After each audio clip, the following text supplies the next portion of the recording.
Hello, e-commerce fans, and welcome to 10-Minute Ecom, an AOV Lab podcast. Every episode, we break down a new and different tactic that can help you improve your e-commerce KPIs, key performance indicators. I'm your host, Andrew Figgins, and like most of you, I'm an e-commerce professional. You may know me as the former VP of Digital Product Innovation at Scrubs & Beyond, or as the former Director of E-commerce Technology at Rural King, or just from LinkedIn. Today, I'm excited to be talking to Evan Tennant, an e-commerce colleague that has held a variety of interesting roles in e-commerce. Evan, welcome to the show. Hello, I'm Evan Tennant, and I'm here from Standard Calibrations Incorporated. I have a background working with apparel, working in automotive, furniture, and a variety of e-commerce clients over the last 15 years. Notable ones would be New Balance, Diesel, Peterbilt trucks as well, and Slumberland furniture stores. What did you come on the show to share today with your e-commerce colleagues? One thing that I feel like is working in e-com that is underappreciated is the concept of internal advertising and context. Excellent. And I can't wait to get into the conversation with Evan.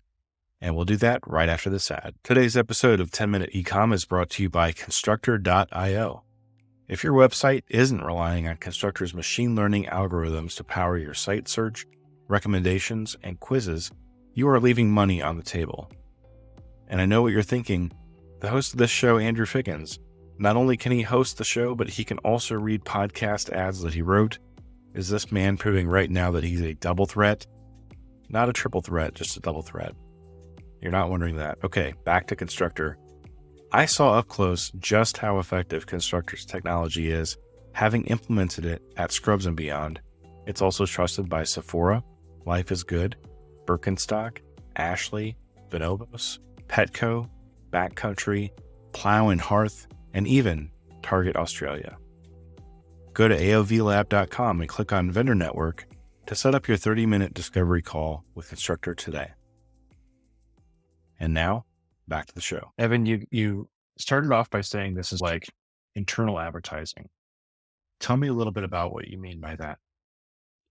I think it comes down to using the space that you have effectively for your CTAs.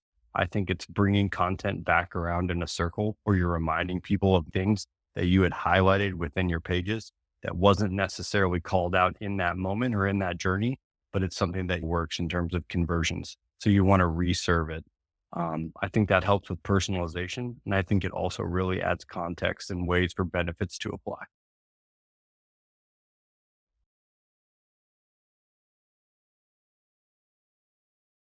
I think it's taking the real estate that you have and putting up basically new ways to promote the products that you're selling, whether that is putting new CTAs and new visibility for them, or whether it's using your real estate to reintroduce products that you're looking to convert. I think it's data driven, but I think it's a really good way to not only make the use of the space that you have, but also to constantly offer yourself more opportunities for conversion and for upsell. Gotcha. So you're like taking the traffic that's coming to your site that maybe you've paid to acquire, and you're not just giving yourself one shot, you're giving yourself multiple chances to reach that person. Exactly. So let's say that you had someone land on a page that was highly tailored to that campaign. So it was personalized to whatever target you were working on. I think that necessarily taking all of your other high converting products, or however you want to display them, off the table is a mistake. I think that offering a very tailored, personalized experience, but also making sure that you have some use of your space to allow for people to either browse, to allow other funnels to emerge, to allow other pathways to conversion to exist is key. I can just use an example. I started in e-commerce selling toys and selling NFL grill mats. And oftentimes we learned that we would bring people in via a specific product or a specific team. And so what we really tried to learn is that if we brought someone in on a specific product, we needed to serve all the other teams. And if we brought someone in on a specific team, we needed to serve all the other products.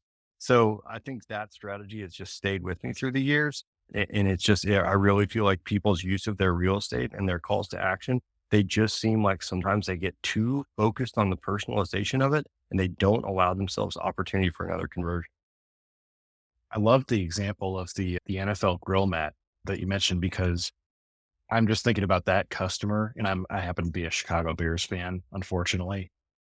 Tough times for me, but Okay. My partner was too, who I did all this with. And he would always be so mad that Patriots, Packers, Cowboys outsell everything 5-1.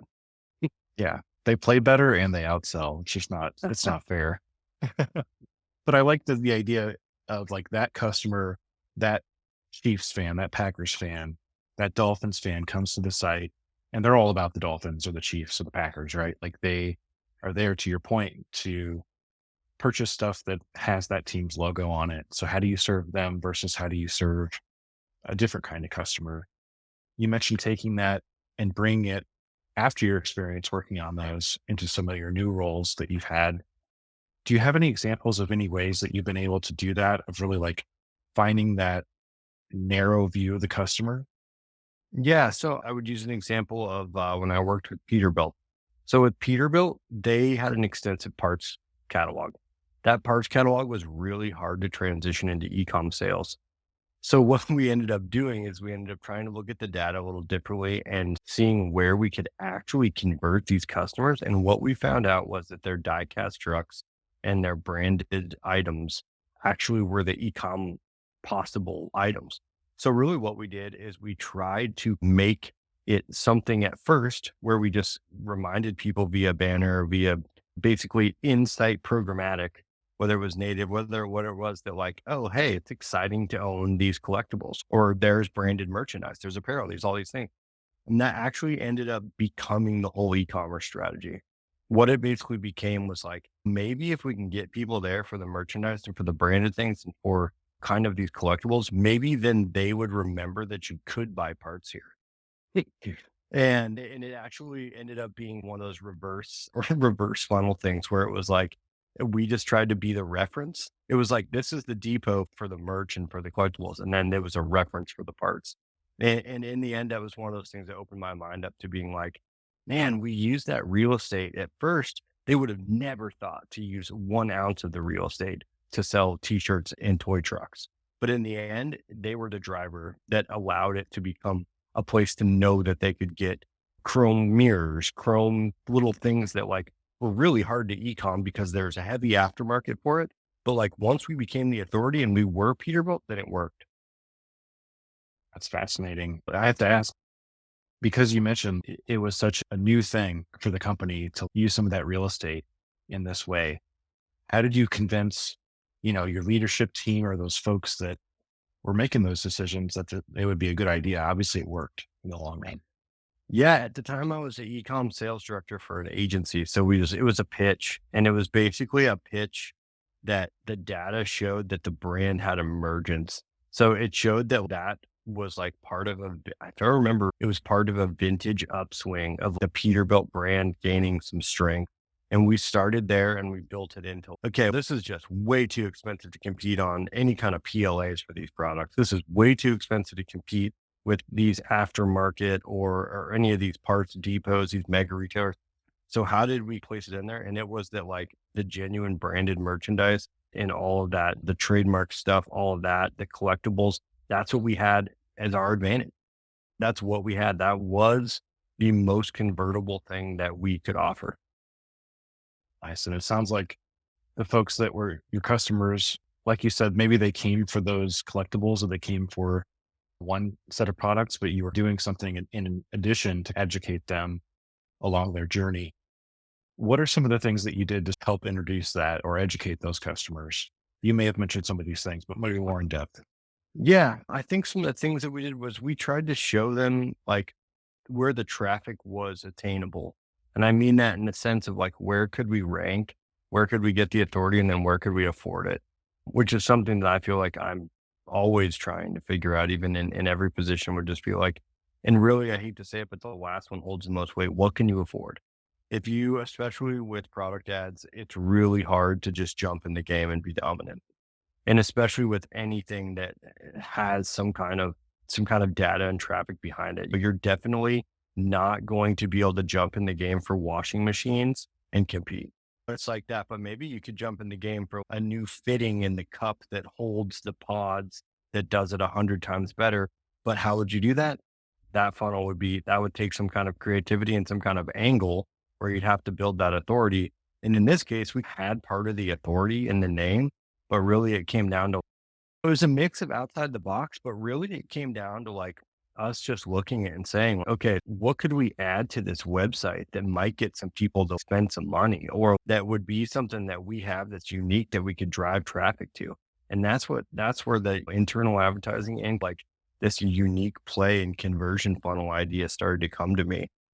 And I think there's a couple other instances that I feel like worked really well for me with that.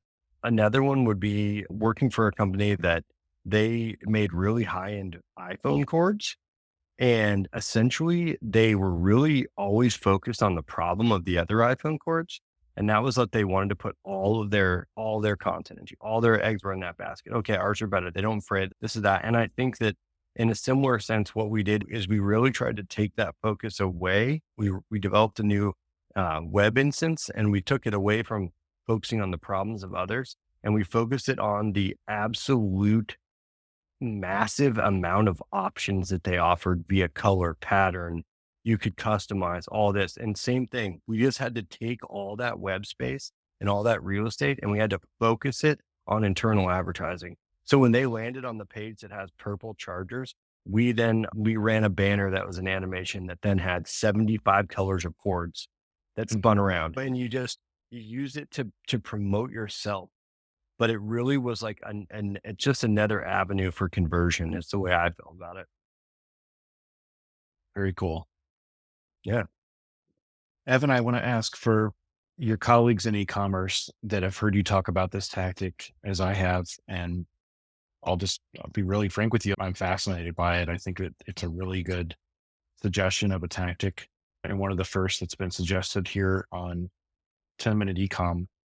What's the first step you would say to like somebody who is maybe new to e-commerce, maybe a new e-commerce manager? How would they start with this approach? Look at the multiple ways or multiple products or multiple categories. Look at the PLPs and decide how, when someone is drilled down into a funnel, how could you offer them either an upsell or that secondary conversion? What are your primary and what are your backup engines to that? And I do believe that like finding ways to touch on both, it shows, it makes you, it's like the whole, you want to seem a little bigger than you are. You want to seem you have more options than you are. It gives you that credibility too. So I would say, look at ways that you can expand your presence by using your own real estate. Just think of it that way, whether that is banners, whether that's CTAs placed everywhere, whether that's taking blocks and making them contact places where maybe that contact is contact us to pitch another color, or contact us to learn about about designs we don't have on the site or things like that. It expands your presence. And I think of it that way to start would be, what are my top conversion paths, and try to weave them together. Excellent. Thank you so much. Is there anything else that you would like to add for your peers and colleagues in ecom? It's a crazy game in 2023. It's gotten real expensive and really hard, but I feel like it's also an exciting time with how much the level has raised on content. The expectation on content is so high now that I really do think it's a good time to jump into e-commerce if you have the dedication, because the cream is rising to the top and it's cutting out a lot of the BS these days. I feel like I see that more and more every day. Amen. Yeah, me too. Well, Evan, thanks so much again for joining 10-minute ecom. Have a great day. I want to again thank Evan, and also let you know that if you have a moment, be sure to subscribe to the show. Or if you'd like to ask a question or join for an upcoming episode, reach out to humans@aovlab.com, and a human will read and respond to your inquiry. We'll be back in a few days. Until then, have a good one.